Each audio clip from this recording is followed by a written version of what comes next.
Всем привет! Сегодня у меня продолжение предыдущего урока. Там, где я рассказывал о том, почему стучит и гремит машина Чайка. Это все, получается, мне еще в конце того года задали вопрос. По поводу того, чего машина стучит, я рассказал. Там же был и вопрос. У меня машина очень туго как-то идет.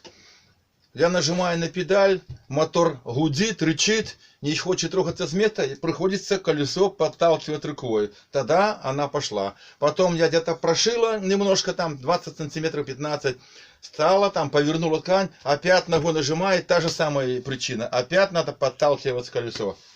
Вот сегодняшний ролик об этом.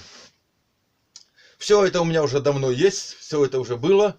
Я все об этом рассказывал, как и мотор смазывать, как и машину смазывать, все было. А сейчас урок быстрый, я делаю экспресс-обзор сегодня этих всех причин. И сразу предупреждаю, если мотор гудит и приходится рукой подталкивать колесо, это ненормально. Это повод для беспокойства. Этого просто не должно быть. Если машина исправна, и мотор исправный, никакого подталкивания не должно быть на любой ткани. Хоть там брезент 6 слоев, хоть шелковое платье, хоть кожзам, не имеет значения. Вот я вам сейчас и покажу.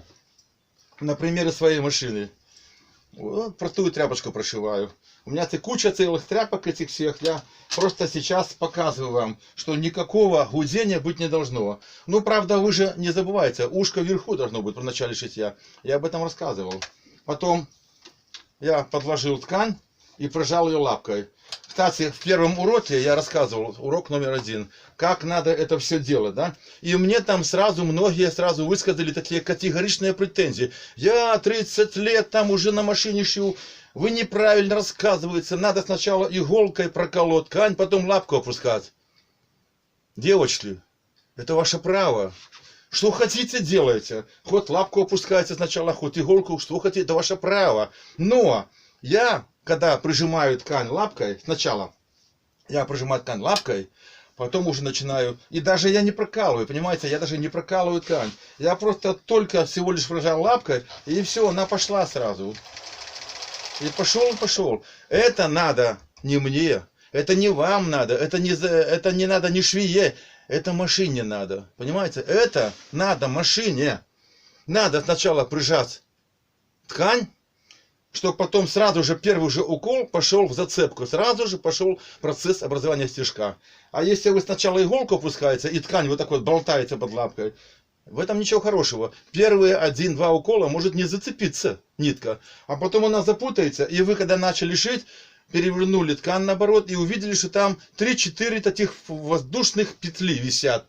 Это неправильное начало шитья было. Надо прижать лапку сначала, чтобы процесс образования стежка гарантированно пошел с первого укола. А вы как хотите делаете. Не хотите соблюдать, тогда вы со мной не спорьте. А просто делайте так, как вам нравится. И все, нет проблем. Короче, вот смотрите. Вот идет машина. Ничего подталкивать не надо. Ну, понятно, даже моя машина, мои моторы, это все естественно. Вот так и должно быть. Или я, например, прошью сейчас, что мне тут прошить? Ну да. Или вот кусок. Вот, у меня тут всякой фигни хватает. Я уже прошивал многократно и показывал вам. Это кожзам. Где тут вам найти кусок такой? Вот, сейчас вот 4 слоя кожзама переложенных прошью. Вот, иголка вверху. И ушко. Не забудьте, ушко вверху, это обязательное правило, это никуда от этого не денешься. Это естественное, абсолютное правило для любой машины. Ушко нити протягивателя должно быть вверху. Итак, я подложил ткань, опустил, и вот смотрите, я нажимаю на педаль. Видите, она сразу пошла. Сейчас я вам поближе все сделаю, чтобы лучше было видно, чтобы меня не видно было, а машину было видно. Итак, продолжаю показывать. Кусок кожзама сложен в 4 слоя. Вот она остановилась. Надо мне там что-то поправить, развернуть. Я опять нажимаю, опять пошло. Ничего не заедает, и не должно заедать. Все. Вот я убрал этот кусок кожзама. Далее. Вот я тоже раньше показывал вам. Вот кусок ворсонита. толщина его 5 миллиметров, а может и больше, может и 6, не помню. Вот я его обкладывал тканью и прошивал, показывал, что пропусков нету. Хорошо, вот сейчас я вот такой коржик толстый подкладываю сюда. Так, вот. Кажется, ну, надо же подталкивать, не надо ничего подталкивать, смотрите. Надо мне поменять направление, я поменял. И ничего не надо подталкивать, все нормально, ничего нигде не гудит.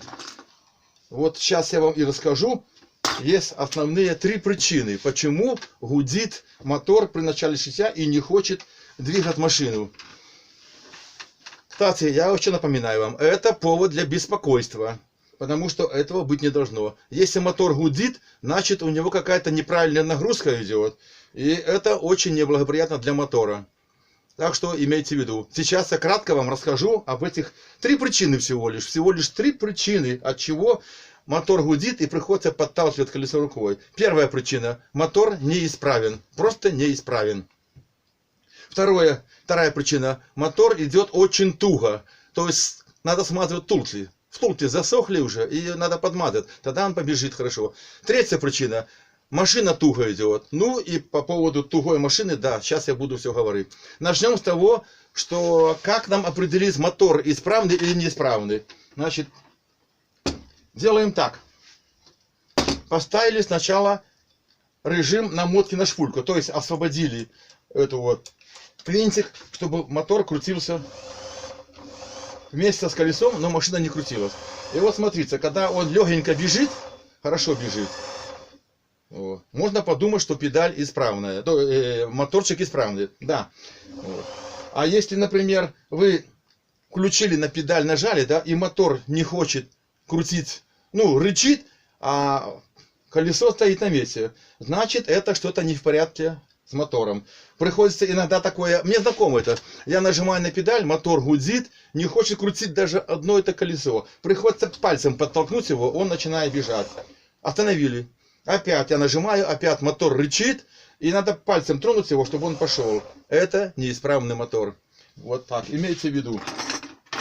Ну, мотор неисправный, это или вы сами умеете его ремонтировать, или отдать электрику, это уже ваши заботы. Имейте в виду. Вот сейчас я отсоединяю ремешок. Я отсоединяю ремешок вот от мотора. Вот снял. И вот смотрите, теперь беру мотор в руки. Легенько пальцами, 2 пальцами можно крутить. Легенько вращается. Моторчик, ротор мотора вращается очень легенько. Значит, все в порядке. С мотором все в порядке. Если берем мотор и начинаем крутить его, и пальцами изо всей силы крутим, аж пальцы болят. А мне знакомо это. Я уже вот даже вот за этот год, прошедший, до 22 год, я уже несколько раз проходил на эту тему к людям. То есть кручу колесо, оно очень туго идет. Я отсоединяю ремешок, потрогал это самый шлевок мотора, очень туго идет. Нажимаю на педаль, он рычит и туго идет. Это значит, что его смазывать надо. Просто смазывать. Дело в том, что там стоят бронзовые втулки на моторе Тур-2. И с годами, десятилетиями масло там высыхает. И начинает образовываться там такое пудра. Бронзовая пудра. Она затирается вместе вращения. И с каждым годом все туже и туже идет мотор. И надо разбирать. Я показывал, как это разбирается. Я все вам показывал. Могу еще раз показать. У меня есть подробнейшие уроки, как разобрать мотор, как помазать втулочки. Вот 4 винта. 1, 2, 3, 4. Один из них должен быть с пломбой. Если там у вас умельцы не поколупались и не сняли пломбу. Вот. Выкрутили, перевернули наоборот, сняли крышечку. И вот перед вами вот такой мотор. Крутим пальцами. Очень легко вращается. Это мой вращается, это понятно. Очень легко вращается, это значит, что он подмазанный. Вот втулочка и вот. Подмазывать надо это дело. Вот. Очень осторожно, чтобы масло не попало на коллектор. Вот этот коллектор, вот, по которому скользят графитовые щетки. Берем шприц. На наждотле стачиваем. Там же скос такой на наждотле. Это же укол делать надо. стачиваем перпендикулярно эту иголочку, потом вставили туда эту самую обычную швейную иглу, покрутили пальцами, чтобы разровнять эту дырочку. И все, готово. И вы не поранитесь нечаянно, не проколите себе руку такой иглой, и будет она дозированно хорошо выдавать капельки масла. Кстати, на поршень это не давиться, потому что струя масла потечет. Надо сдавливать пальцами, смотрите, надо пальцами сдавливать вот это место, где находится масло. Просто пальцами сдавили его, и отсюда дозированная маленькая капелька масла выступит. Вот, поднесли сюда, накапали, поднесли сюда, внутрь накапали, вот. Маленькую, одну капельку, все. Если мотор туго идет, накапали, а потом наберитесь терпения и старайтесь проворачивать. На это может уйти и 10 минут, и 15 может идти. Проворачивайте до тех пор, пока не почувствуете, что моторчик пошел легко. Все, смазка закончена, все, на этом все. Можно закрывать мотор. И еще хочу вам показать сейчас признак исправного мотора. Вот в таком виде, в открытом, подключаем. Так, подключаем разъем и смотрим, нажимаем на педальку и смотрим на него. Звук хороший. Вот, максимальная скорость. Я нажал максимальную скорость. Вам слышно, как он работает? Он только звенит. И еще, вот тут вот на этом коллекторе, вот на этом вот, там где угольный щетки дотрагивается, минимальное искрение в точке прикосновения щеток. Вот, минимальное, вот. Видите, вот. А если полоса, если по этому коллектору идет огненная полоса, сплошная огненная полоса, это значит, что мотор неисправен. Ротор неисправен. Надо ремонтировать его. Как ремонтировать, я вам об этом рассказывать не буду. Для этого есть электрики, пусть занимаются. Вот. Так что имейте в виду, когда у мотора нет огненной полосы на коллекторе, и он легко вращается, значит, у вас с мотором все в порядке. Идем дальше. Идем дальше. Мотор у нас в порядке. Закрываем его. И подбираемся дальше. Так, я его закрывать не буду время терять. Итак, смотрим теперь дальше. Кстати, имейте в виду, я еще раз хочу напомнить, если у вас постоянно идет гудение мотора и подталкивание, ничего хорошего в этом нету. Потому что от этого мотор сгорит. Если он у вас плохо смазан, если туго идет, не ленитесь, разберите его, промажьте, чтобы он легенько бегал. Потому что он, в конце концов, просто может быть через несколько месяцев вот сгореть. А может через несколько недель может сгореть. Вот так. Это то же самое, если у человека постоянно головная боль, так не надо терпеть, не надо ходить с головной болью. Лечиться надо. Точно так же идет. Если подталкивается постоянно колесо, в этом нет ничего хорошего. Это значит, что надо заниматься машиной. Итак, мотор проверили, все, смазали, все, тема закрыта. Третий признак тугого хода, это когда тугой ход у машины.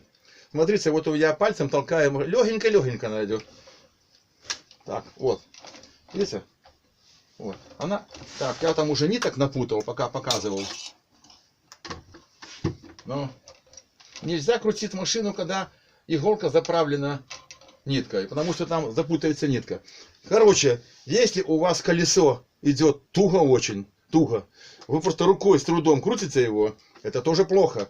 Даже если вы моторчик смазали, и моторчик легенько бегает у вас, но он же имеет нагрузку большую, из-за того, что колесо в машине идет туго, это же мотору плохо. И он тоже будет перегреваться и полностью сгорит, испортится. Вот так. А раз моторчик у вас хороший, и вы заметили, что машина туго идет, занимайтесь машиной. Так, я сейчас, да, показываю, да, для тех, кто никогда не видел, как собирается мотор, ставится. А то иногда мне говорят, а как надо машину переделать под электрический привод? Меня так, честно говоря, удивляют эти вопросы. А ничего переделывать не надо. Купили мотор, приставили его вот сюда вот, и все. Вот, набросили ремешок сюда, на шлиф. Закрутили этот винтик. Ну, так, чтобы в меру был натянут ремень. Нельзя его натягивать туго, потому что в машине нет шарикового подшипника, и в моторе нет шарикового подшипника. Здесь втулки скольжения. И при тугом нажатии, при тугом натяжении ремня будет греться втулка в моторе, и он скоро сгорит. Поэтому в меру подтянули, в меру, зажали ключиком этот винтик. Все, готово. Все. Ничего переделывать не надо. Почему-то так говорят. А как это переделать машину под электропривод? Что значит переделать? Вы просто так приставили мотор и все. И все дела. И все, и сразу пользуйтесь. Вот. И все пошло. Ну, а что касается машины, так, я нитки убираю. Что касается машины, где туго идет, опять же, это надо просто ее смазать. Правда, еще бывают те случаи, когда вы вроде бы помазали машину, а она через некоторое время опять туго пошла. Это значит, что у вас эти все втулки в машине, все, что здесь есть, было помазано какой-то дрянью. Раньше, дрянью какой-то, может быть, 30-40 лет назад.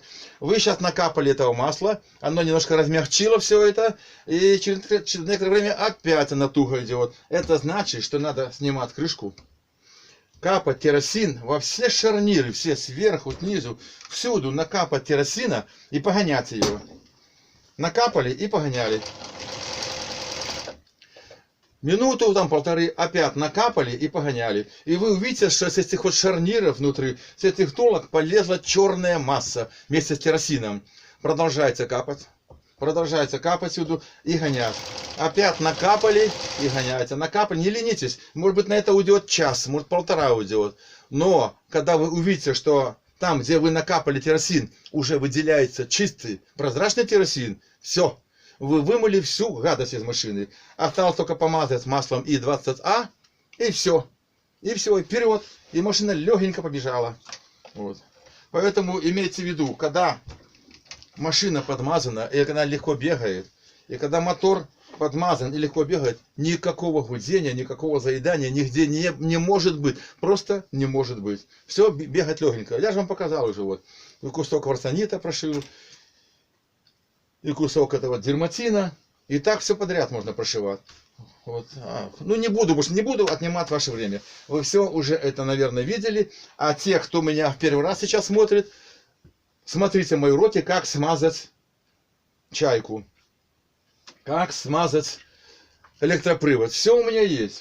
Все есть. Это просто как бы вступительный ролик для тех, кто меня впервые решил посмотреть. Увидел, и все. А теперь смотрите. Не бойтесь моих уроков. У меня там на цветные красивые титульные листы стоят. На них же написано все полностью, какая тематика. Для какой машины. И что такое, для какой машины, и что такое. Поэтому всего лишь хватит вам 1,5 минуты просмотреть все мои ролики. Вот. А их меньше 200. И все. И вы по тематике увидели, что вот вам этот урок подходит. Начинаем смотреть его. Вот и все. Ничего сложного нету. Вот так. Так что, видите, на примере своей машины я вам показал, что никакого заедания, никакого гудения быть не должно. Она сразу, с разгону, сходу и пошла. И ничего толкать не надо. И поэтому, если вы толкаете свою машину, если мотор гудит, это плохо. Занимайтесь. Начинайте проверять сначала мотор. Если вы убедились, что мотор исправный, значит помажьте втулочки, потом помажьте втулочки в машине и радуйтесь вашей машине. Она у вас еще как минимум 30-40 лет прослужит, такая машина. Вот и все, что я сегодня хотел сказать.